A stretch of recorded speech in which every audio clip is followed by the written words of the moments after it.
Bonjour à tous. Oui, le message ce matin, spiritisme et occultisme à la fin des temps. On va discuter de ça ce matin. Je voudrais me poser une première question. Quel jour on va être demain? Dimanche. Oui, le 31 octobre, j'ai entendu l'Halloween. Ben oui. Plusieurs vont... Ben pour plusieurs, ça va être une fête demain.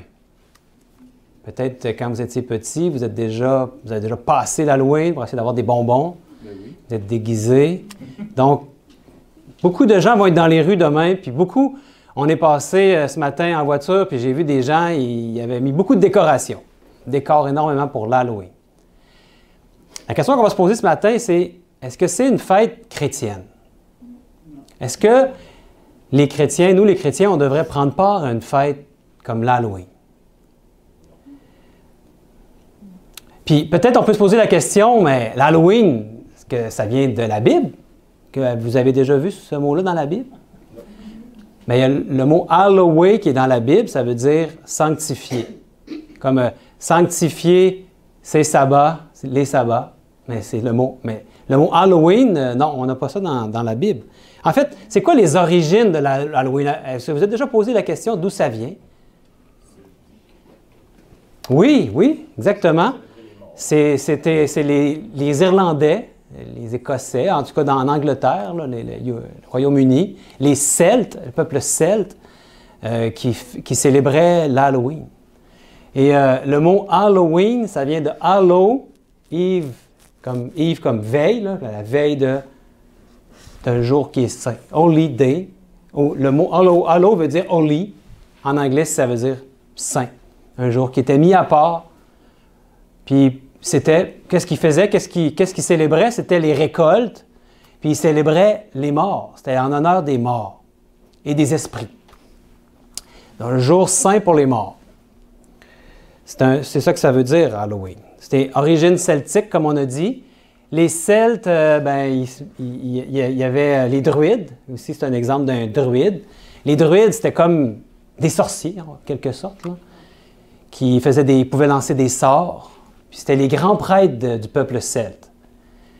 Donc, les Celtes, eux, il y avait la journée de l'année, est-ce que c'était la journée la plus importante? Bien, c'était le Halloween, qui était en fait un autre nom. Ici, on voit Hallow, Eve, c'était le mois de Samaïn. Samaïn, je ne sais pas comment on le dit dans le Samain ou Samaïn. C'était le nom de la fête. Puis la fête Samaïn est devenue Halloween ici.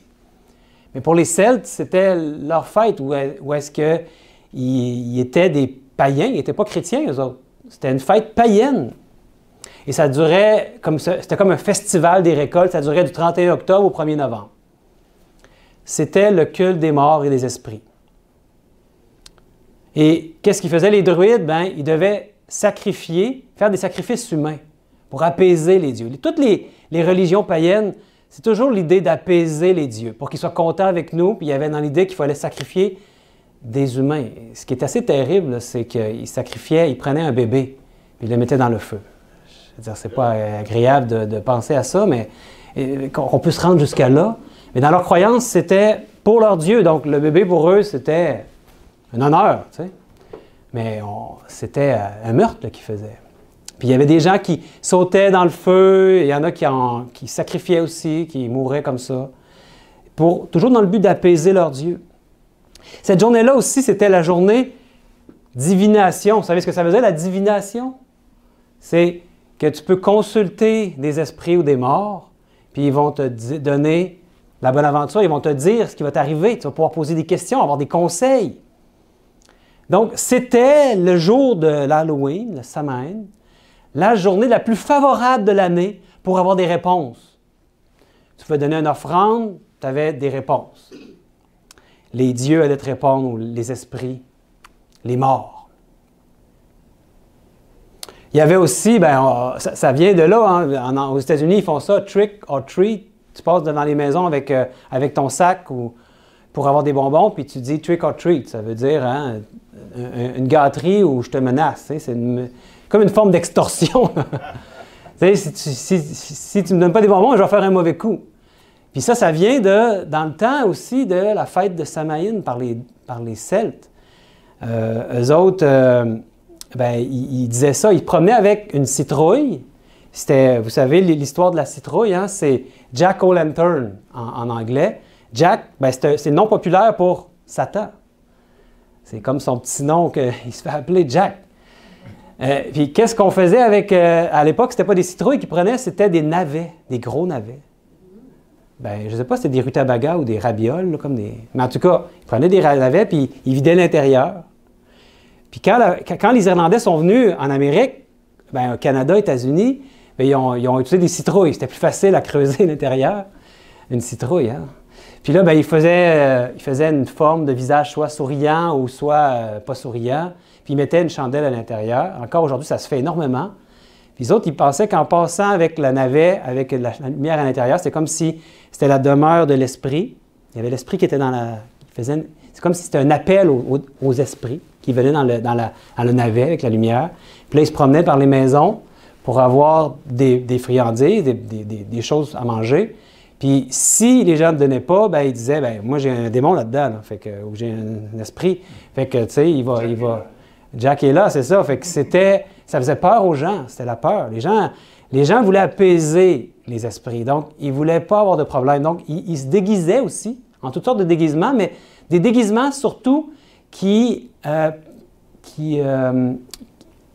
où est-ce qu'ils voulaient ressembler aux morts, aux esprits, aux démons, pour pouvoir comme les refaire face. C'est une façon de se protéger. Tu te déguisais comme ceux à qui tu avais peur pour affronter. Puis c'est une manière qui aujourd'hui, c'est transmis. Les gens se déguisent, mais ils ne savent pas pourquoi. Puis là, les gens, ils se déguisent en choses qui sont... c'est des choses gentilles, mais on participe à ça. Donc, est-ce qu'on devrait participer à une fête qui est clairement qui a des origines païennes, sataniques? Donc, on devrait se poser la question, qu'est-ce que la Bible nous dit sur les morts? Parce qu'eux, c'était la fête en l'honneur des morts. Est-ce qu'on devrait faire une fête pour les morts? Qu'est-ce que la Bible a à nous dire sur le sujet? Est-ce qu'on devrait, les chrétiens, célébrer ça? Parce que vous savez qu'il y a beaucoup de chrétiens qui célèbrent l'Halloween. Oui. C'est quelque chose, hein? Donc, on va débuter notre petite étude de la Bible, puis après ça, on va voir l'esprit de prophétie, qu'est-ce qu'elle nous dit sur le sujet, des textes de Mme White. Puis particulièrement à la fin des temps dans lesquels on vit, on doit vraiment être au clair avec qu'est-ce que la Bible nous dit par rapport aux morts, par rapport au spiritisme et à l'occultisme. Parce que c'est un moyen que l'ennemi va utiliser pour nous faire tomber, le spiritisme. On ne devrait pas avoir de peur avec ça. Mais on va aller voir ce que la Bible nous dit en premier sur... On va commencer avec pour aller voir l'état des morts par rapport avec la Genèse. Le 2e chapitre de toute la Bible, Genèse 2, nous dit « L'Éternel Dieu donna cet ordre à l'homme. Tu pourras manger de tous les arbres du jardin, mais tu ne mangeras pas de l'arbre de la connaissance du bien et du mal. Car le jour où tu en mangeras, qu'est-ce qui va arriver? Tu mourras. » Donc, la mort est entrée dans notre monde. Elle n'existait pas au départ. Mais elle est entrée dans notre monde de quelle manière? Par la désobéissance de nos premiers parents. Ils ont désobéi à ce que Dieu avait demandé. Il avait juste demandé une chose, ne mange pas de cet arbre-là. Ils en ont mangé. Ils ont désobéi à la loi de Dieu qu'il y avait à l'époque, c'était ça. Donc, la mort, c'est quoi en fait? C'est le salaire du péché. C'est ce que Paul nous dit dans Romains 6, 23. Le salaire du péché, c'est la mort. Mais le don gratuit de Dieu, c'est la vie éternelle en Jésus-Christ, notre Seigneur. Mais on n'a pas dit encore c'était quoi la mort. Qu'est-ce que la mort? Est-ce que quand on est mort, on peut flotter un peu partout? Puis les morts, les défunts sont au-dessus de nous, puis ils nous regardent? Pardon? Oui. Est-ce que c'est des fantômes qui errent, des esprits avec qui on peut communiquer? Particulièrement demain à l'Halloween, on pourrait encore communiquer plus avec eux? Il y a des gens qui jouent à Ouija, puis c'est de l'occultisme, ils essayent de communiquer. Puis ça fonctionne, hein? On va essayer de voir c'est qui répond. Mais les morts, là, d'après la Bible, là, c'est quoi la mort? C'est quoi la signification? Parce qu'on sait que les défunts, est-ce qu'il y en a qui pensent qu'ils sont comme des genres d'anges, là? un peu partout, puis qui nous protège, puis qui peuvent entrer en contact avec nous. Mais qu'est-ce que nous dit la Bible? C'est ça qui nous intéresse. Vous ne voulez pas savoir ce que moi j'ai à dire, vous voulez savoir ce que Dieu veut nous révéler. Parce que dans le merveilleux livre qu'on a, la Bible, ben, on a tout pour tout ce qu'on a besoin est là. On peut sûrement aller voir d'autres traités, mais on devrait toujours revenir à si c'est dans la Bible, si c'est en harmonie avec la Bible. Puis la Bible à nous, Dieu veut qu'on soit au courant de ce qui se passe quand on est mort. On va aller voir qu'est-ce qu'il a dit à Salomon. Vous savez que Salomon, c'est aussi l'Ecclésiaste, c'était lui l'homme le plus sage que la terre a porté. Qu'est-ce qu'il a dit par rapport aux morts? Il dit, les vivants, en effet, savent qu'ils mourront. Mais les morts, qu'est-ce qu'ils savent? Rien. Les morts ne savent rien. Et il n'y a pour eux plus de salaire puisque leur mémoire est oubliée. Et leur amour et leur haine et leur envie ont déjà péri. Et ils n'auront plus jamais aucune part à tout ce qui se fait sous le soleil. C'est assez clair, hein? Plus aucune part à ce qui se fait sous le soleil. Et le verset suivant, dans Ecclésiaste 9, au verset, pas suivant, mais 10, « Tout ce que ta main trouve à faire avec ta force, fais-le, car il n'y a ni œuvre, ni pensée, ni science, ni sagesse dans le séjour des morts où tu vas. » Quand on voit le mot « séjour des morts », on dit « Ah, il y a un séjour, il y a un endroit où ils sont. » Mais le séjour des morts, c'est une manière pour exprimer que c'est un endroit où c'est le néant, il n'y a rien. Il n'y a pas de sagesse, ils ne pensent pas, il n'y a pas de science, il n'y a rien. Pourquoi qu'on prie les défunts d'abord? Ah oui, pourquoi on prie les défunts? Est-ce qu'il y a une raison de prier les défunts si ils ne peuvent pas nous...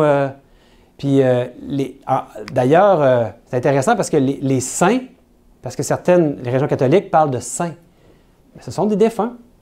Et là, on apprend que les saints, est-ce qu'ils peuvent nous aider? Non. Ils ne peuvent pas nous aider, ils ne savent rien. Donc, comment est-ce qu'on peut définir la mort? Comment est-ce qu'on peut définir la mort? Qu'est-ce qu'on fait quand on est mort? Où est-ce qu'on est? Est-ce que Jésus nous l'aurait révélé lui-même? On va voir un texte où est-ce que Jésus est très clair par rapport à la définition de la mort. C'est important qu'on soit vraiment au clair avec ça parce qu'à la fin des temps, il va y avoir beaucoup de supercherie, de tromperie, de séduction de l'ennemi par rapport à ce sujet-là. Donc, dans Jean 11, ça c'est quand Jésus est venu puis il allait ressusciter Lazare, son ami. Il dit, après ces paroles, il leur dit, « Lazare, notre ami, dort, mais je vais le réveiller. » Les disciples lui dirent, « Seigneur, s'il dort, il sera guéri. » Jésus avait parlé de sa mort, mais ils crurent qu'il parlait de l'assoupissement du sommeil. Alors Jésus leur dit ouvertement, « Lazare est mort. » Fait que pour Jésus, quand il dit que Lazare dort, ça veut dire qu'il est mort. Ça peut être plus clair que ça. La mort, c'est un sommeil. Est-ce qu'il y a un autre verset qui pourrait nous aider? Dans Job 14. « Mais l'homme meurt et il perd sa force. L'homme expire et où est-il? » Ben oui, où est-il? C'est la question qu'on se pose. « Les eaux des lacs s'évanouissent, les fleuves tarissent et se dessèchent. Ainsi, l'homme se couche et ne se révélera plus. Il ne se réveillera pas tant que les cieux subsisteront. Il ne sortira pas de son sommeil. » Oui, très clair, hein? La meilleure manière de comprendre la mort est de la comparer à un sommeil. C'est pas vraiment un sommeil, on le comprend, mais c'est le plus proche de ce que Dieu peut nous aider à ce qu'on puisse saisir. Qu'est-ce que c'est? Un sommeil. Quand tu dors, puis là, c'est un sommeil dans lequel tu ne rêves pas. Tu s'entend? C'est comme, mettons, une nuit là, que tu es vraiment fatigué, là, profond, là, tu rêves toujours, là, mais bon, comprenez ce que je veux dire. Hein? Un sommeil, c'est que tu te couches le soir, puis le lendemain, tu te réveilles, puis c'est comme passer aucun moment, tu sais. C'est comme si tu n'existes pas pendant que tu dors. Donc, c'est ça la mort. Ça change bien des choses, hein? Quand quelqu'un croit que le défunt est devenu immortel, puis il est rendu quelque part d'autre, puis là, il peut t'aider. Moi, ma mère, quand mon père est décédé, ça l'a énormément troublée parce qu'elle n'était pas capable de se détacher. Elle avait la croyance qu'il était là, puis qu'il le regardait, puis c'était troublant pour elle. Elle n'était pas capable de passer à autre chose parce qu'il est comme toujours là. Ça crée du désespoir. Oui. Fait que, tu sais, au début, quand il y a eu les funérailles, c'était pas le bon moment d'y en parler, mais après, j'ai étudié avec elle le sujet, puis bon, je ne sais pas à quel point mais elle a vu dans la Bible qu'est-ce que ça disait par rapport aux morts. Je voulais qu'elle ait aidé à sortir de cette idée-là, qui est fausse, qui n'est pas biblique. Donc, ça veut dire qu'on n'est pas immortel. N'est-ce pas? Parce que c'est ça, si tu penses que le mort, quand il meurt, le défunt, il meurt, il est quelque part, bien, ça veut dire que son âme est immortelle. C'est l'immortalité de l'âme. C'est pas biblique, ça, l'immortalité de l'âme. On n'est pas immortel. Qui est le seul être qui est immortel, d'après la Bible? 1 Timothée 6, 15, 16 nous dit « Il est le bienheureux, l'unique souverain. Il est le roi des rois, le seigneur des seigneurs. Lui seul est immortel. Sa demeure est bâtie au sein de la lumière inaccessible à tous. Nul parmi les humains ne l'a vu de ses yeux. Aucun ne peut le voir. À lui soit à jamais l'honneur et la puissance. » Amen. Seul Dieu possède l'immortalité. C'est une grande vérité biblique. Ça vous semble peut-être banal ou acquis, mais il faut construire là-dessus notre fondement, que seul Dieu est immortel. Parce que ça nous amène aux deux plus grandes erreurs de Satan, le dragon ancien. Celui-là même qui avait séduit Ève et Adam. Donc, c'est quoi les deux plus grandes erreurs de l'ennemi? Puis il y en a plusieurs des mensonges, hein? Le père du mensonge. Mais il y en a deux particulièrement. C'est que la loi de Dieu a été abolie, puis c'est que l'âme est immortelle. Puis quel a été le premier péché de nos premiers parents? Désobéissance à la loi. Il leur a fait croire qu'ils n'avaient pas besoin d'observer la loi de Dieu. Et en quoi ça c'est lié à la deuxième grande erreur? Bien, on va voir ce qui s'est passé dans Genèse 3. Versets 4 et 5. Alors le serpent, qui est Lucifer, le diable, Satan, dit à la femme, « Vous ne mourrez point. » Il leur donne un mensonge. « Si vous mangez de l'arbre, que Dieu a dit de ne pas en manger, sinon vous mourrez. » Lui il dit « Non, vous ne mourrez point. » Mensonge. Mais Dieu sait, ça c'est le serpent qui continue, Dieu sait que le jour où vous en mangerez, vos yeux s'ouvriront et que vous serez comme des dieux, connaissant le bien et le mal. Comme des dieux. Vous ne mourrez point. Voulant dire, vous serez immortels. Mais on sait que seulement Dieu qui est immortel. C'est un mensonge. Malheureusement, plusieurs chrétiens pensent aujourd'hui que la loi de Dieu est abolie. N'est-ce pas? Qu'on n'a plus à lui obéir. Bien sûr, on le sait très bien que la loi de Dieu n'a pas été abolie. Et on sait très bien aussi que ce n'est pas parce qu'on va faire la loi qu'on est sauvé. On est sauvé en Jésus-Christ. Il a accompli la loi. Mais il dit, si vous m'aimez, gardez mes commandements. C'est une question d'amour. Ce n'est pas une question de salut. Le salut est en Jésus-Christ. On est sauvé par la grâce, par la foi en Jésus-Christ. Et une fois qu'on est sauvé par la grâce en Jésus-Christ, qu'on est tombé en amour avec lui, qu'on a apprécié son amour et son sacrifice pour nous, il nous remplit de son esprit, l'esprit de Christ lui-même, puis il nous rend capables d'obéir à la loi. Et c'est ça à la fin qui va être démontré. Ceux qui vont obéir à la loi vont démontrer qu'ils sont sauvés en Jésus-Christ, qui ont arrêté de résister contre son amour. Donc, mais il y a beaucoup de chrétiens qui croient qu'à la croix, bien, Jésus, la loi, il l'a cloué à la croix, qu'on n'a plus besoin aujourd'hui de l'obéir. Mais c'est un mensonge diabolique. Et ce mensonge est lié à l'autre grand mensonge sur l'immortalité de l'âme. De quelle manière, vous allez me dire? Donc, que se passe-t-il si la loi est abolie? Suivez bien, je vais mettre des versets, vous allez comprendre. On va y revenir ensuite. Mais qu'est-ce qui arrive si la loi est abolie? Si on part de cette prémisse de base-là. La Bible nous dit dans Romains 3,20, « Par la loi est la connaissance du péché. » Dans Romains 4,15, « Parce que la loi produit la colère, et que là où il n'y a point de loi, il n'y a point non plus de transgression. » Pas de loi, pas de transgression. Et dans 1 Jean 3,4, « Le péché est la transgression de la loi. » C'est clair, hein? Et ensuite, Romains 6,23 nous dit, « Le salaire du péché, c'est la mort. » Où est-ce que ça nous mène tout ça? s'il n'y a plus de loi, s'il n'y a pas de loi, qu'est-ce que ça signifie? On meurt pas. T'as un petit vite? Qu'est-ce que ça signifie s'il n'y a pas de loi? Ça veut dire qu'il n'y a pas de péché. Plus de péché. Aujourd'hui, essayez de parler du péché là, avec vos collègues au travail. Ils vont rire de vous autres. Le péché, c'est out. On ne parle pas de ça aujourd'hui. C'est... C'est dans le temps de Jésus. Ben non, écoute. Puis, c'est complètement quelque chose qui est sorti du discours. On n'en parle plus aujourd'hui. Nous, on parle du péché, pas parce que... mais parce qu'on sait que le péché existe. Puis qu'est-ce qui nous montre que le péché existe? Bien, c'est le fait qu'il y a une loi. Parce que le péché, bien, c'est la transgression de la loi. Donc, s'il n'y a plus de péché, ça entraîne quoi? Il n'y a plus de mort, exactement. Il n'y a plus de péché, il n'y a plus de mort parce que le salaire du péché, c'est la mort. S'il n'y a plus de péché, il n'y a plus de mort. Dans la tête là, de ceux qui amènent l'idée de base que la loi est abolie. Ça nous amène loin. Hein? Puis s'il n'y a plus de mort, ça signifie quoi? C'est ce que tu as dit au début. Mais on est immortel. S'il n'y a plus de mort, on est immortel. On est comme des dieux. Le premier mensonge de Satan. L'immortalité de l'âme, c'est connecté au fait que la loi est abolie, il n'y a plus de péché, donc il n'y a plus de mort. Donc on est comme des dieux, on est immortel. Quand on meurt, on s'en va en l'air. Ben oui. On va à gauche, à droite. Exact. On est comme des dieux.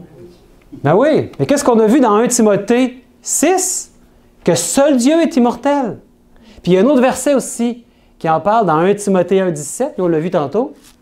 Au roi des siècles, immortel, invisible, seul Dieu, soit l'honneur, gloire au siècle des siècles. Un seul est immortel. Donc demain, c'est la fête des morts. Un jour en l'honneur des morts. Pour les satanistes, cette fête est parmi les deux plus importantes de toute l'année. Si vous regardez, c'est quoi qui... C'est public, on est capable de voir c'est quoi leurs fêtes les plus importantes, les satanistes, qui sont une religion, une secte.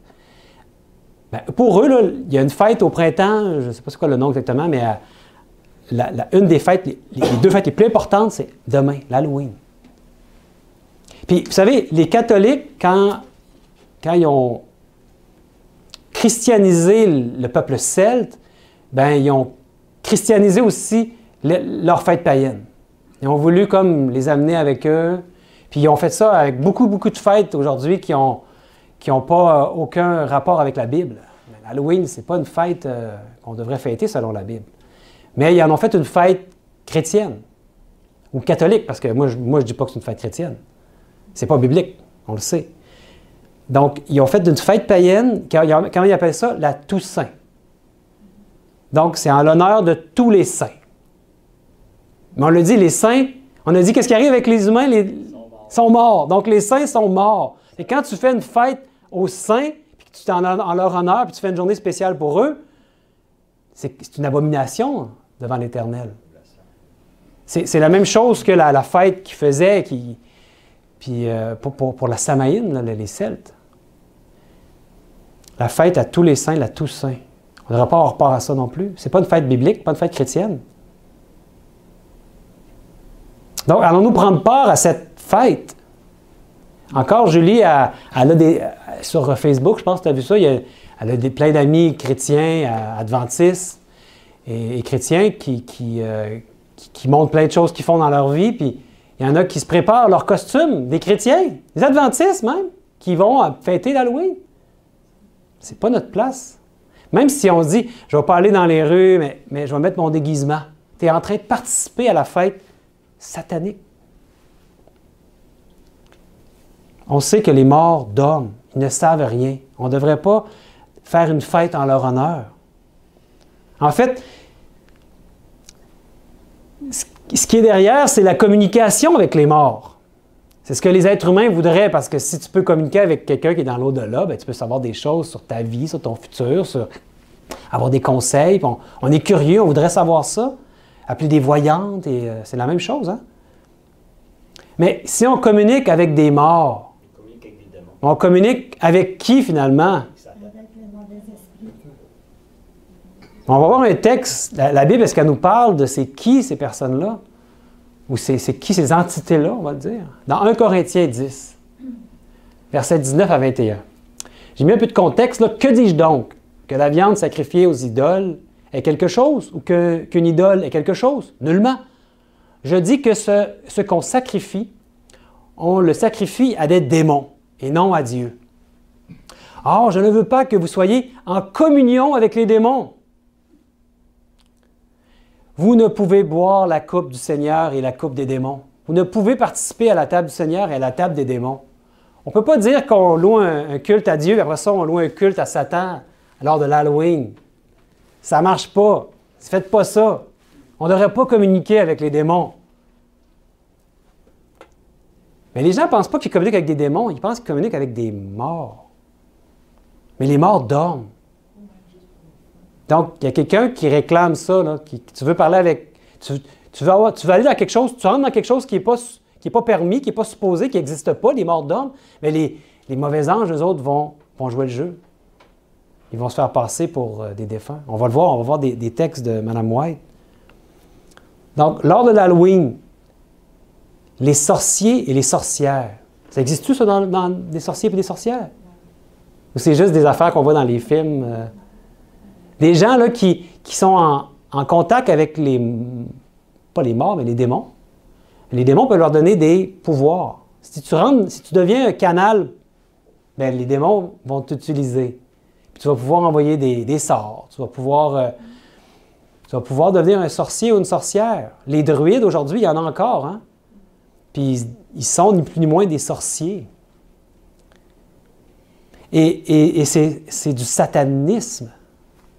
Et le jour de l'Halloween, c'est la journée où les sorciers et les sorcières vont le plus multiplier leur attaque spirituelle contre le peuple de Dieu, l'Église de Dieu. Il ne faut surtout pas ouvrir la porte aux démons et entrer sur leur terrain. On ne devrait pas vouloir faire ça, n'est-ce pas? Ça serait dangereux. On n'a rien à craindre, hein? Parce que Dieu est beaucoup plus fort que les démons. Mais si nous, on rentre sur leur jeu, Dieu, il ne peut plus rien faire. Là. On participe, on veut participer. Si vous voyez des gens qui mettent une civile, une citrouille, ils mettent une chandelle dedans, ils sont en train de dire aux démons, venez-vous-en. C'est comme un portail. L'Halloween, ça devient comme un portail pour ouvrir notre esprit aux démons. C'est une fête en l'honneur de Satan. On a vu une citation d'une sorcière dans le journal USA Today. Puis elle disait, les chrétiens ne le réalisent pas, mais nous, les sorcières, nous aimons que les chrétiens célèbrent la fête de l'Halloween avec nous. Ah oui, c'est sûr qu'ils aiment ça. Tu te dis chrétien? Chrétien, c'est le Christ. Puis c'est qui l'ennemi de Christ? C'est Satan. Puis tu t'en vas fêter la fête de Satan. Voyons, ça ne marche pas. Fait que les autres, ils aiment ça. C'est comme, tu es en train de clocher entre deux, là. Hein? Branche-toi, tu sais. Mais là, tu es en train d'être sur le terrain de l'ennemi. Puis l'ennemi, il va t'amener loin de Christ. C'est très dangereux. On ne devrait pas jouer à ça. Même pas du tout. Puis on devrait le dire aux gens de ne pas s'exposer à ça. Les chrétiens devraient rester loin de cette fête païenne et satanique. Qu'est-ce que le prophète Ésaïe déclare dans Ésaïe 8? Si l'on vous dit, consultez ceux qui évoquent les morts et ceux qui prédisent l'avenir, qui poussent des sifflements et des soupirs. Répondez, un peuple ne consultera-t-il pas son Dieu? S'adressera-t-il aux morts en faveur des vivants? À la loi et au témoignage, si on ne parle pas ici, il n'y aura point d'aurore pour le peuple. La loi et au témoignage, c'est comme de dire la Bible, hein? Eux, il y avait la loi, puis il y avait des témoignages. Nous, on a en plus l'Évangile, les évangiles, puis les témoignages, les lettres des apôtres. Mais c'est la Bible. Il faut parler ainsi. Dans le livre Patriarches et prophètes, vous connaissez ce livre-là? C'est un livre de Mme White. 2 extraits ici. Il nous dit « Le spiritisme moderne, comme les diverses formes de l'ancienne sorcellerie et du culte des idoles, qui ont tous comme principe le commerce avec les morts, se fonde sur ce premier mensonge qui séduisit Ève dans le jardin d'Éden. Vous ne mourrez certainement pas. Mais Dieu sait que le jour où vous mangerez de ce fruit, vous serez comme Dieu, ayant pour origine un mensonge qu'il perpétue. Tous les genres d'occultisme procèdent également du père du mensonge. Tout ce qui est occultisme, spiritisme, ça procède du père du mensonge. qu'est-ce qui est arrivé à Saul, le roi Saul? Il dit à ses serviteurs, « Cherchez-moi une femme qui sache évoquer les morts. » Parce que lui, Dieu ne lui parlait plus. Il était en panique, il ne savait plus quoi faire. Fait qu'il a dit, « Cherchez-moi une femme qui va évoquer les morts. J'irai la trouver et je la consulterai. » Le roi savait pertinemment que l'occultisme avait été interdit par Dieu. Une sentence de mort même était prononcée contre tous ceux qui se livraient à ces impurs maléfices. Il avait lui-même, du vivant de Samuel, fait mettre à mort tous les sorciers et tous ceux qui consultaient les esprits. Et c'est à eux maintenant qu'il allait demander un oracle. Le spiritisme et l'occultisme, à la fin des temps, vont jouer un rôle prépondérant dans la stratégie de l'ennemi. Ils vont jouer un rôle prépondérant. Pourquoi, dans le fond? Pour tromper et séduire même le peuple de Dieu, si c'était possible. Mais beaucoup de chrétiens aujourd'hui vont se faire séduire par cette supercherie.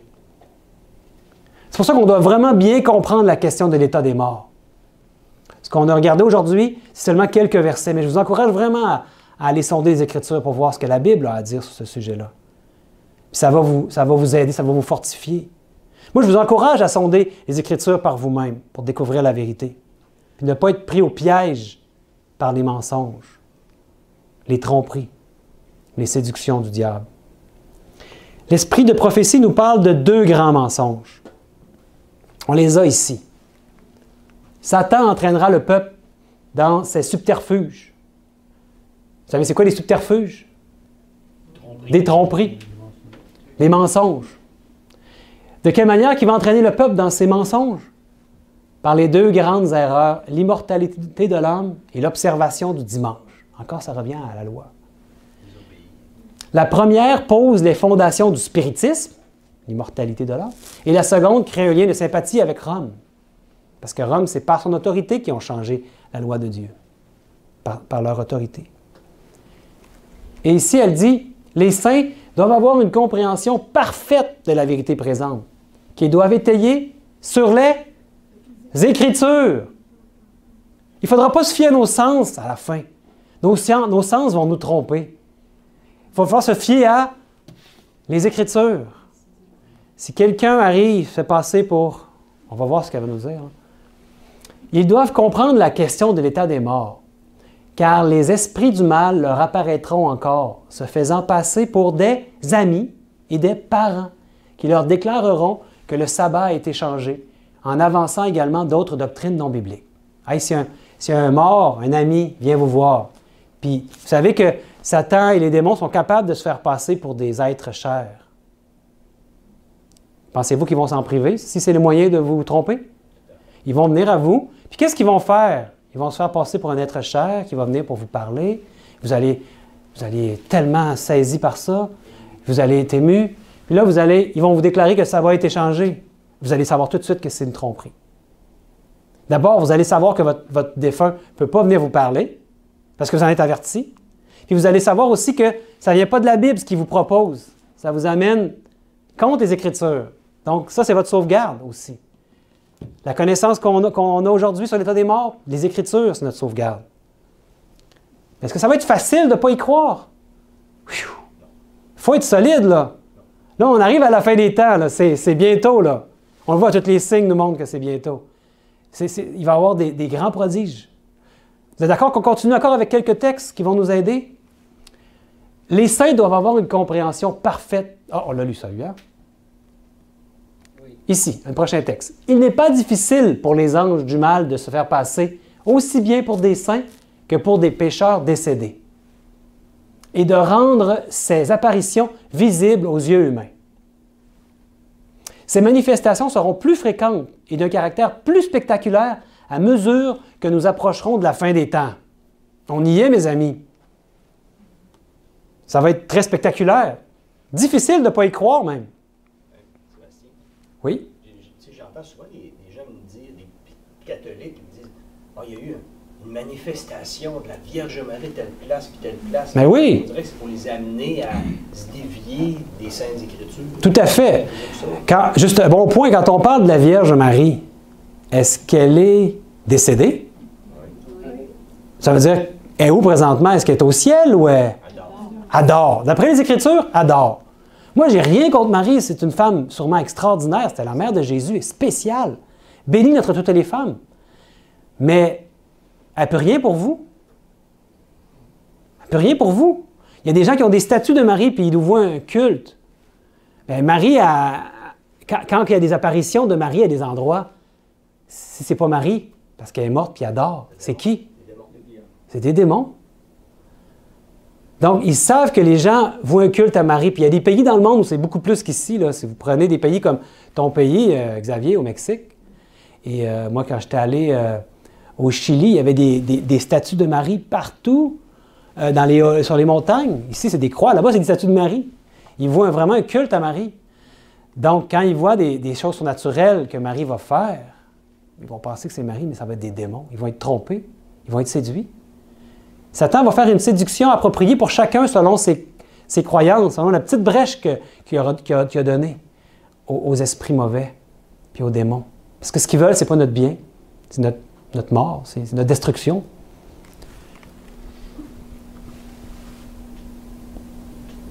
Donc, ça va être plus fréquent à la fin.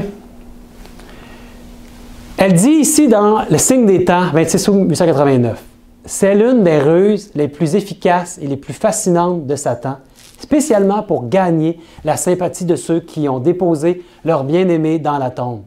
Les anges du mal, les démons, viennent sous l'apparence de ces bien-aimés, racontent des incidents de leur vie et accomplissent des actes qu'ils accomplissaient de leur vivant. De cette façon, ils conduisent des personnes à croire que leurs amis décédés sont des anges qui planent au-dessus d'eux et communiquent avec eux. Ces anges du mal, qui se font passer pour des amis décédés, sont considérés avec une certaine idolâtrie.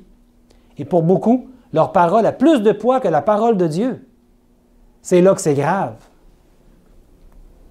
On doit arrêter ça tout de suite dès le début, pas laisser entrer le mal. On doit dire « Ainsi parle l'Éternel ».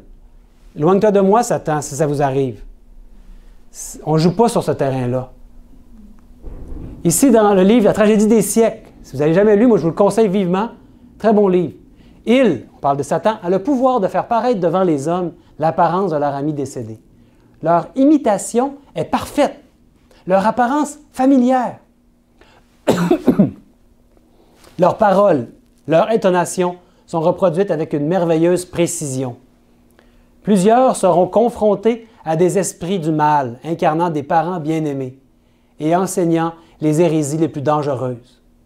Ces visiteurs feront appel à nos sympathies les plus tendres et opéreront des miracles pour soutenir leurs mensonges.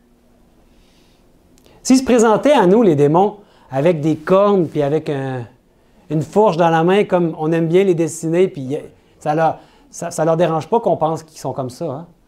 Mais en fait, ce sont des êtres célestes, sûrement merveilleux, donc sont capables aussi de prendre des formes, des apparences, avec une imitation parfaite. Donc, si on se fie à ce qu'on voit, on va être trompé. Sébastien, Oui. il y a des gens, je vois beaucoup de gens qui disent « j'ai eu des visions, j'ai eu une vision ». Puis, tu sais, un peu des prophéties, là, je vois des gens... Oui, des visions, des prophéties. Au prophétisme, là, puis là, on est connecté à... Là, comment on attaque ça? Comment on voit ça? Pourtant, les prophètes, tout ce qui est écrit là-dedans, y a-t-il d'autres choses qu'il faut savoir? Oui, c'est un sujet vaste. Il faudrait prendre beaucoup plus de temps pour l'étudier. Mais le sujet des visions ou des gens qui ont des prophéties, il faut toujours que ça soit en harmonie avec les Écritures. On va pouvoir vraiment voir comme ça, parce que sinon, on va se faire tromper par peut-être nos propres... Si on rentre sur le terrain de l'ennemi, on peut se faire tromper par nos propres visions que Satan peut faire. Donc, tout est à la loi et au témoignage. Ça va être ça notre seule sauvegarde à la fin. Puis, on a parlé de la loi de Dieu tantôt, la connexion avec l'immortalité de l'âme. Qu'est-ce qu'elle dit aussi par rapport à ça, Mme White, dans Message choisi? Lorsque la loi de Dieu sera abandonnée, elle est pas mal aujourd'hui abandonnée, hein? L'Église sera passée au crible. Et une proportion plus grande que nous l'imaginons maintenant se laissera séduire par les esprits et les doctrines de démons. Même dans l'Église, dans le peuple de Dieu qui connaissent la vérité, qui connaissent la voix de Dieu, bien, il va y avoir un moment où il y en a beaucoup qui vont se faire séduire par les doctrines de démons. Puis ils vont abandonner la loi de Dieu eux aussi. Dans la tragédie des siècles, bien des personnes seront visitées par des esprits de démons, personnifiant des parents ou des amis défunts, qui leur enseigneront les hérésies les plus dangereuses.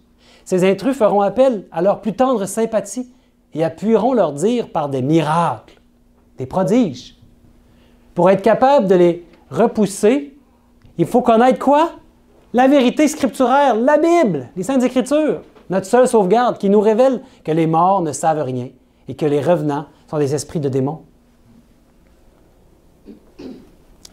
J'ai encore 2 passages de Mme White dans Premiers Écrits.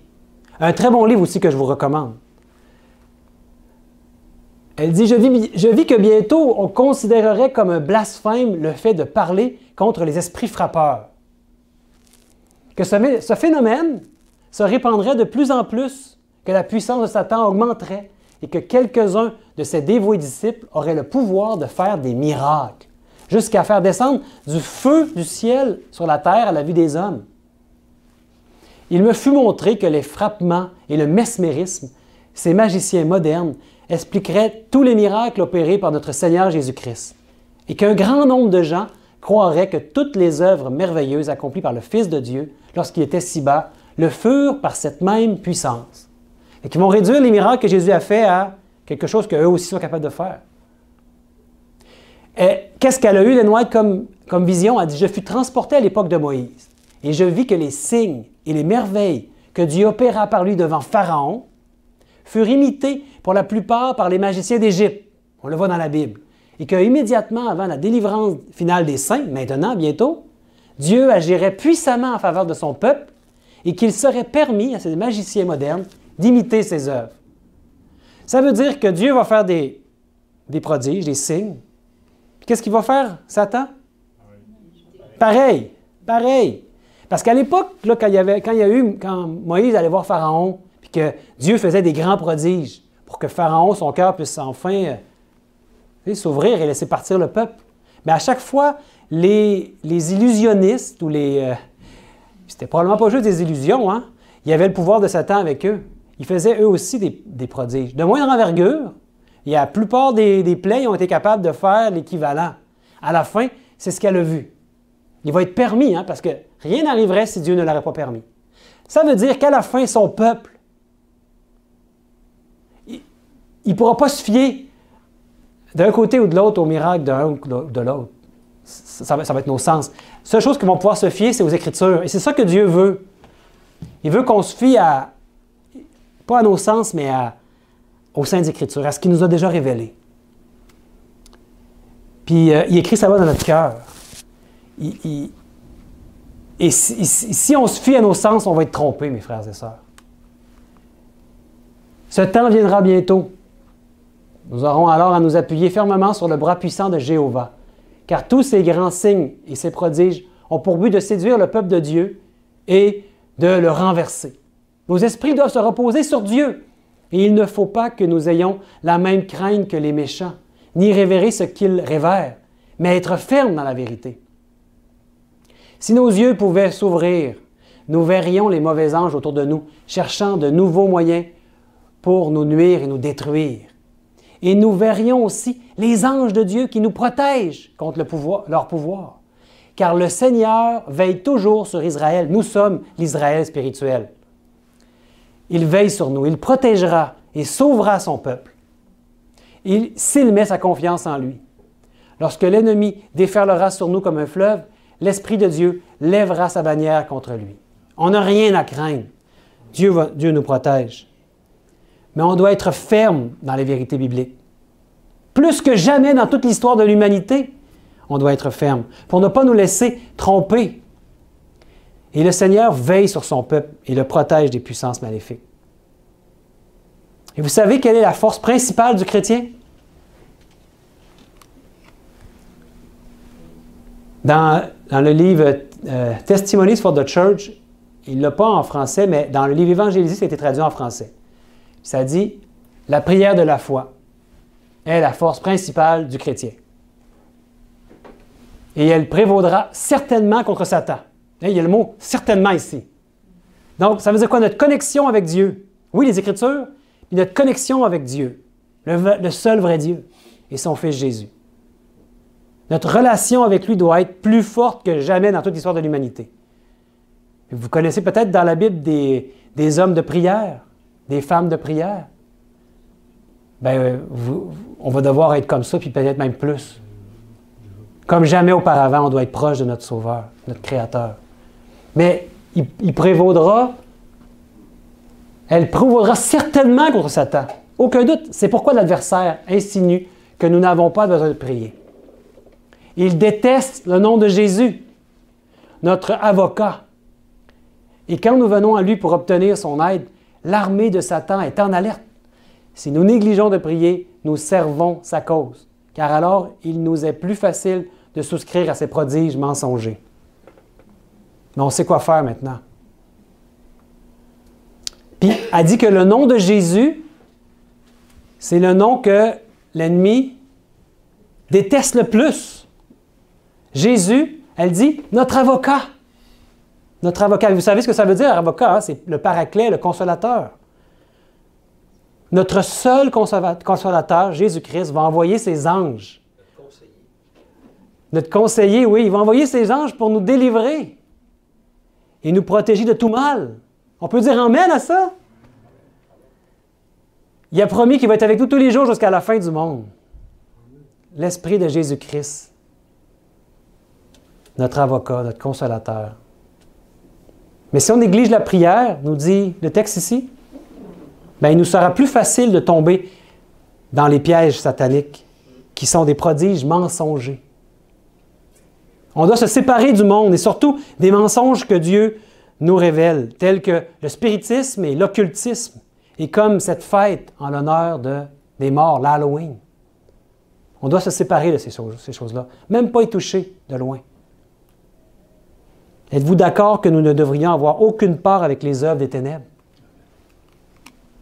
Dans Éphésiens 5, il est dit « Examinez ce qui est agréable au Seigneur et ne prenez point part aux œuvres infructueuses des ténèbres, mais plutôt condamnez-les. » Aucune part avec les œuvres des ténèbres, mais plutôt condamnez-les. Ça veut dire quoi, condamnez-les? D'autres versions vont dire démasquez-les ou révélez-les. Mettez-les en lumière. Parce qu'on est appelé à être des enfants de lumière, puis à mettre les mensonges de l'ennemi en lumière, les tromperies, et condamner ce qui n'est pas de Dieu. Est-ce que vous sentez mal de condamner les choses qui ne sont pas de Dieu? Avez-vous peur de faire ça? La Bible nous dit de le faire.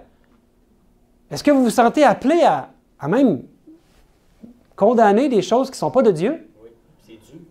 C'est dur, oui, mais en ces temps de la fin, les gens doivent savoir. Puis il y a des gens qui attendent ça. Ils ne savent pas encore, mais ils attendent ça. Dieu va leur parler. Dieu va les saisir, il va leur révéler. Il va y avoir un cheminement rapide qui va se faire pour eux. Peut-être sur 100 personnes, 95% vont rire de vous ou vont tourner les pieds, vont aller ailleurs. Mais il y en a par contre que ça va être utile. Et même s'il n'y a personne qui se tourne, Dieu veut qu'on soit un témoignage pour les nations. Un témoignage. Jésus va revenir quand son évangile va avoir été témoigné partout dans le monde, à toutes les nations, tout peuple, toute langue, toute tribu. Vous savez, quand Moïse a prêché avant le déluge, les jours avant, je pense qu'il parlait, il prêchait, mais il n'y avait plus personne qui se convertissait. À la fin, avant que Jésus revienne, il ne reste plus personne, mais il en reste encore aujourd'hui. Et Dieu veut qu'on puisse témoigner. Pas nécessairement pour qu'ils se convertissent, mais pour qu'il y ait un témoignage à tout le moins. Donc, on doit reprendre les gens avec amour. Hein? Toute chose est bonne à dire, mais il faut toujours le dire avec amour, dans le respect. Notre Sauveur Jésus-Christ est venu pour détruire la mort. Et que nous puissions dire, comme l'apôtre Paul, que nous avons été crucifiés avec Christ et que maintenant c'est lui qui vit en nous. On est appelé à mourir avec Christ. Voilà la mort du chrétien. Mort avec Christ et marcher en nouveauté de vie. Les Écritures nous disent, nous avons donc été ensevelis avec lui par le baptême en sa mort, afin que, comme Christ est ressuscité des morts, par la gloire du Père, de même nous aussi, nous marchions en nouveauté de vie. Et dans Romains 6,8, Or, si nous sommes morts avec Christ, nous croyons que nous vivrons aussi avec lui. Et Colossiens 3.3, car vous êtes morts et votre vie est cachée avec Christ en Dieu. C'est merveilleux. Donc, on doit mourir à notre ego. On n'a pas à se sacrifier, à se couper un membre ou à se faire des entailles ou à se flageller. On doit mourir à notre ego. Mort avec Christ. Notre vie est cachée en lui. Mais je prie que nous puissions tous être morts avec Christ d'une mort volontaire. Et que son esprit, l'esprit de Jésus-Christ lui-même, notre avocat, notre consolateur, puisse vivre en nous dès aujourd'hui et pour toujours. Mes frères et sœurs, si c'est ce que votre cœur désire, mourir avec Christ d'une mort volontaire à votre ego, bien, je vous invite à vous mettre debout pour chanter ensemble ce chant « Mort avec Christ » d'une mort volontaire. C'est le cantique numéro 222. « Mort avec Christ d'une mort volontaire ».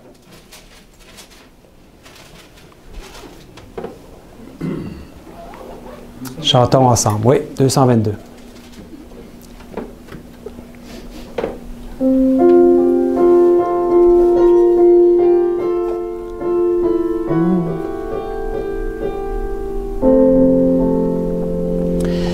Mort avec Christ d'une mort volontaire, je vis au ciel déjà sur cette terre.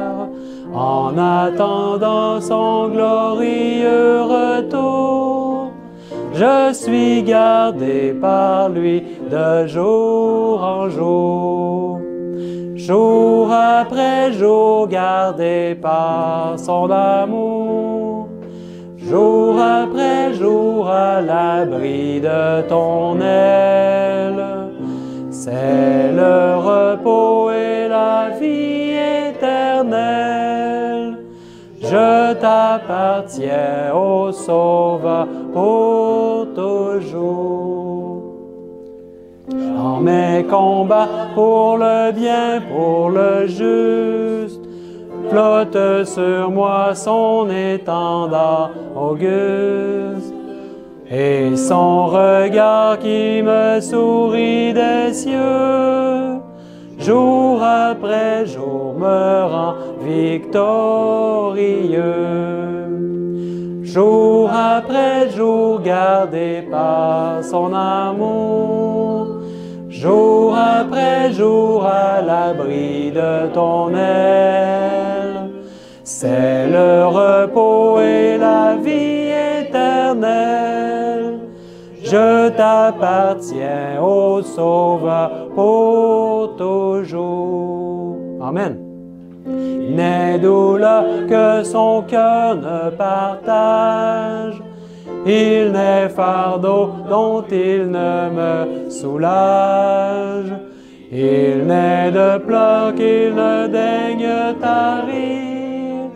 Il n'est de mots qu'il ne puisse guérir. Jour après jour gardé par son amour, jour après jour à l'abri de ton aile. C'est le repos et la vie éternelle. Je t'appartiens, ô Sauveur, pour toujours. Amen. Voulez-vous incliner la tête pour une prière? Père éternel, tu as vu ton peuple, un petit reste ici à l'Église Agapé, se mettre debout pour signifier son désir de mourir volontairement à son ego, à chaque jour. Et c'est la mort que tu agrées. Notre vie est cachée maintenant en celle de Jésus-Christ, notre Sauveur. Et nous te demandons que chaque jour nous puissions mourir à notre ego et que Christ puisse vivre en nous. Non pas moi, mais Christ. Ce n'est plus moi qui vis, mais c'est Christ qui vit en moi. Voilà ce que nous voulons dire à chaque jour. Fais ce miracle, bon Père, en chacun de nous. Parce que l'ego ne veut pas mourir. Mais, bon Père, on te demande de le faire mourir en nous. Et que ce soit le caractère de Jésus qui puisse être en nous. Un esprit de victoire. Et aide-nous à ne pas nous laisser troubler par les prodiges de l'ennemi qu'il va y avoir, qui sont devant nous, qui sont déjà là. Toutes ces séductions, parce qu'il est le père du mensonge. Et nous voulons avoir une relation encore plus forte avec toi que jamais auparavant. Et aide-nous à ne pas faiblir dans la prière. Aide-nous donne-nous le goût de te prier encore plus. Peut-être on n'a pas ce désir, mais on voudrait l'avoir encore plus, ce désir, de te prier. Et aussi de lire les Saintes Écritures pour discerner quels sont les pièges du malin. Protège chacun qui sont ici. Protège les gens aussi qui sont avec nous par le Zoom. Et les gens qui vont écouter ce message sur Internet. Bénis-les, protège-les. Et bon Père, bientôt on va voir Jésus revenir sur les nuées du ciel, fait qu'on puisse en être heureux. Et non pas faire comme plusieurs qui vont juste vouloir se cacher devant l'éclat de notre Sauveur. Bon Père, reste avec nous et bénis chacun au nom et par les mérites de Jésus, on t'en prie. Amen. Amen. Amen.